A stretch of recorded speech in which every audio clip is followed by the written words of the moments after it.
how's it going? I'm Dr. Caleb Redden, sports medicine physician and team doctor for KAGED Muscle. We're here today to give you some ideas on how to use the Bulgarian split squat in your routine. So to begin with, the Bulgarian split squat or a split squat is going to be used to help you with a couple of different things. Number one, balance and body awareness. It's a great one to it's a unilateral activity, so it's a good one to kind of use for isolating one leg, and that way you can help train both legs, especially if you have an injury that you're working towards rehabbing, or if you've got some deficiencies that you're working on. This is something you can add to your list of exercises. The Bulgarian split squat is generally isolating your quad, so the big muscle group on the front of your leg, and you're basically just extending at the knee and doing so in a way that isolates that one leg. So we're going to bring our model over and show you how to start. I think one of the key pointers on this exercise that I talk to people about is the appropriate foot placement for your front foot.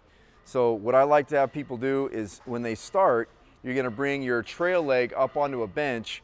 Your front foot is going to be out just a little bit in front of where your center of gravity is. And when you squat down, I want you to do it without weights first. So squat down, good, and then up. So as he's doing that, I'm checking to make sure that his knee doesn't come further forward than the front of his toes. So try that again. Good, and then up. And in doing so, he's able to keep his back straight, and there's no pressure or weight or explosiveness going through that trail leg. So now he's going to do it again. This time he's going to grab the weight.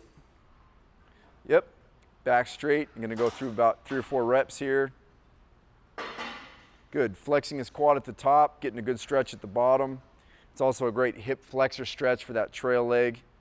Excellent. He's keeping his knee back behind his toes. Great. One more and we'll call it good. Excellent. So that's the Bulgarian split squat. Again, it's going to be a unilateral movement. It's going to help you focus on quad development. It's going to be a great hip stretching activity for the trail leg. And it's going to be a great exercise to help you with balance. So Bulgarian split squat, try it out.